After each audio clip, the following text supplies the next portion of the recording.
morning, students. Today we are going to learn the remaining part of Geography's 5th chapter, the domain of the Earth.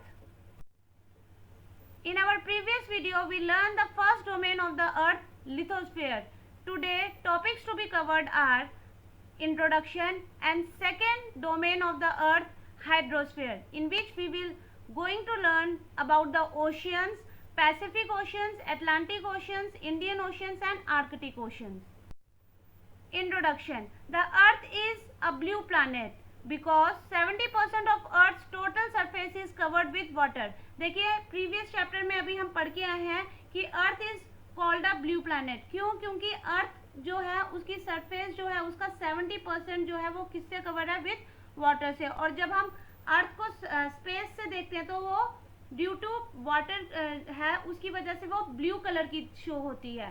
But it is not suitable for use because it is too salty.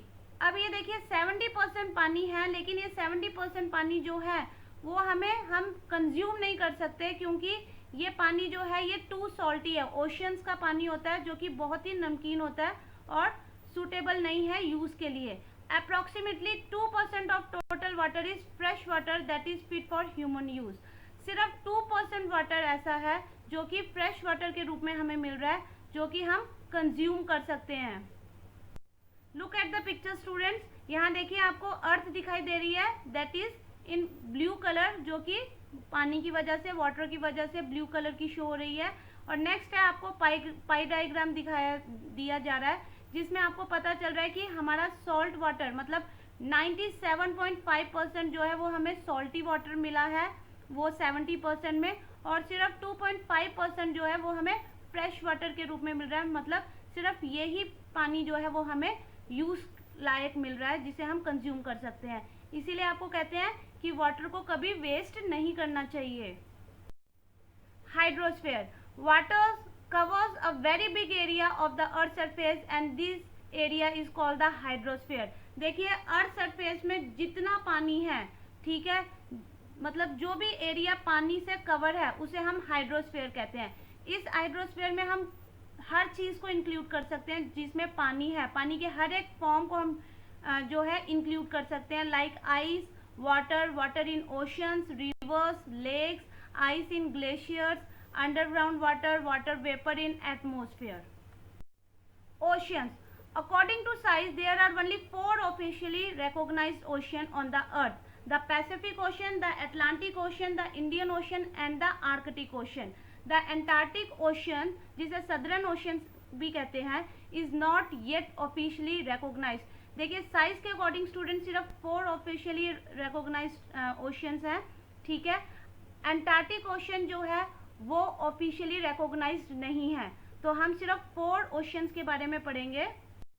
First is Pacific ocean. The Pacific ocean is the largest ocean.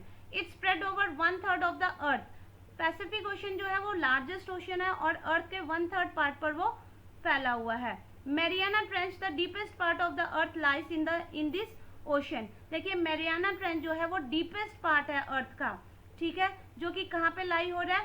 वो इस Pacific ocean में लाई हो रहा है. और ये इतना deepest है कि आप जो माउंट एवरेस्ट है अगर आप उसको मैरियाना ट्रेंच में डाल दोगे तो क्या है, वो पूरा का पूरा माउंट एवरेस्ट भी समा जाएगा, ठीक है. अभी भी स्पेस बच जाएगी. मैरियाना ट्रेंच इतना डीपेस्ट पॉइंट है. It is circular in shape. It surrounds continent like Asia, Australia, north and south America. Pacific ocean जो है वो सर्कुलर शेप में है. नेक्स्ट स्लाइड में हम देखते हैं. और कौन से कॉन्टिनेंट्स ने इसे आसपास से घेरा हुआ है? Asia, Australia, north and south America. ये देखिए स्टूडेंट्स, पैसिफिक ओशन को किस तरीके से एशिया, ऑस्ट्रेलिया, नॉर्थ अमेरिका और साउथ अमेरिका जो है ये इसके आसपास जो है लगे हुए हैं पैसिफिक ओशन के. और यहाँ पे आपको मैरियाना ट्रेंच जो है उसकी पिक्चर दिखाई दे रही है. Atlantic ocean. It is the second largest ocean और ये सेकेंड लार्जेस्ट ओशन है.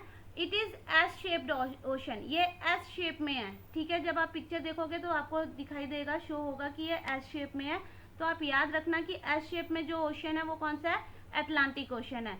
और it lies between America on the west, Africa and Europe on the east. इसके वेस्ट में अमेरिका है और इसके ईस्ट साइड में अफ्रीका और यूरोप पड़ता है। The coastal line of this ocean is highly indented, it provides favourable location for natural harbours.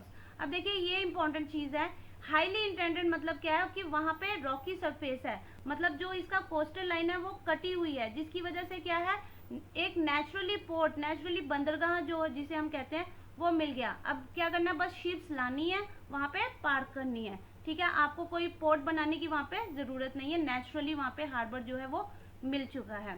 It is commercially the busiest ocean. अब ये कमर्शियली बिजिएस्ट, कमर्शियली मतलब ट्रेड के, हम व्यापार के सेंस में देखें तो ये बिजिएस्ट ओशन है, बिकॉज अब देखिए यहाँ पर आपको कंट्रीज शो हो रही हैं, आपको नॉर्थ अमेरिका, साउथ अमेरिका, आपको यूरोप और अफ्रीका कंट्रीज दिखाई दे रही हैं, और उसके बीच में ये अटलांटिक ओशन है, नॉर्थ अटलांटिक ओशन और साउथ अटलांटिक ओशन। अब यहाँ से क्या होता है कि यहाँ पे बहुत सारा ट्रेड होता है, शिप्स यहाँ से वहाँ आती जाती है, ठीक है, एक कॉन्टिनेंट से दूसरी कॉन्टिनेंट, तो ट्रेड बहुत हो रहा है, तो जिसकी वजह से ये क्या है, बिजिएस्ट ओशन है। Indian ocean, it is the world third largest ocean. अब ये थर्ड लार्जेस्ट ओशन है, it is only the ocean named after country that is India. इससे पहले जो भी हम ओशन पढ़ के आ रहे हैं, पैसिफिक हो गया, अटलांटिक हो गया, वो किसी कंट्री के नाम पे नहीं है, लेकिन इंडियन ओशन जो है वो किसी कंट्री के नाम पे, और वो कौन सी कंट्री है, India. The shape of this ocean is triangular. इस ओशन का जो शेप है वो क्या है, ट्रायंगल में है। It is bounded by Asia in the north, Africa in the west, Australia in the east. और इसके आसपास कौन सी कंट्रीज लग रही है, इसके नॉर्थ में कौन सा कॉन्टिनेंट पड़ रहा है, एशिया, और इसके वेस्ट साइड जो है वो अफ्रीका पड़ रहा है, और ईस्टर्न साइड ऑस्ट्रेलियन कॉन्टिनेंट पड़ रहा है। India is located at the head of this ocean, और इसके एकदम ऊपर कौन सी कंट्री पड़ रही है, इंडिया। अब यहाँ पे देखिए आपको इंडियन ओशन की पिक्चर दिखाई दे रही है, ठीक है। इसके हेड एकदम ऊपर कौन सा है, इंडिया है, और इसके वेस्ट साइड कौन सा है, अफ्रीका, ईस्ट साइड इसके ऑस्ट्रेलिया कॉन्टिनेंट पड़ रहा है। Arctic ocean, it is the smallest ocean, ये सबसे स्मॉलेस्ट ओशन है। It is located within the Arctic circle and surrounds the north pole. और ये कौन से सर्कल में लाई कर रहा है, आर्कटिक सर्कल में लाई कर रहा है, और ये इसने चारों तरफ से किसको घेरा हुआ है, नॉर्थ पोल को। It is connected with the Pacific ocean by a narrow stretch of shallow water known as Bering strait. It is bounded by coast of north America and Eurasia. अब इसमें नॉर्थ अमेरिका जो है, ठीक है, और Eurasia जो है वो इसके आसपास पार्ट लग रहे हैं। अब यहाँ पे जो बेरिंग स्ट्रेट है, देखिए हम आपको दिखा रहे हैं, यहाँ पे देखिए, look at the picture student, यहाँ पे आपको दिखाई दे रहा है पैसिफिक ओशन और आर्कटिक ओशन, और जहाँ पे पैसिफिक ओशन और आर्कटिक ओशन जो है वो मिल रहे हैं वो क्या है, बेरिंग स्ट्रेट, बेरिंग सी है, और बेरिंग स्ट्रेट में वहाँ पर क्या है, ये पैसिफिक ओशन और आर्कटिक ओशन जो है वो आसपास आपस में मिल रहे हैं। During winter it is a dead ocean with frozen water. अब विंटर के टाइम पे क्या होता है, आर्कटिक ओशन जो होता है ये क्या हो जाता है, फ्रोजन वाटर हो जाता है, मतलब इसका पानी जम जाता है, इसीलिए इसे डेड ओशन कहते हैं, क्योंकि इसमें कोई भी जैसे कुछ भी इसमें पॉसिबल नहीं हो पाता। In summer it has a huge floating iceberg which can be very dangerous for passing ships. और समर के टाइम पे क्या होता है, ह्यूज फ्लोटिंग आइसबर्ग, वो आइसबर्ग्स जो होते हैं वो फ्लोट करने लग जाती हैं, आप पिक्चर में शो हो रहा है आपको, ठीक है। और ये क्या होती है, ये वेरी डेंजरस होती है, क्योंकि ये शिप्स को क्या होती है, काफी नुकसान पहुंचाती है। Student, this is your homework, read page number 44 and 45 from your textbook for better understanding of this video. Thank you student and have a nice day.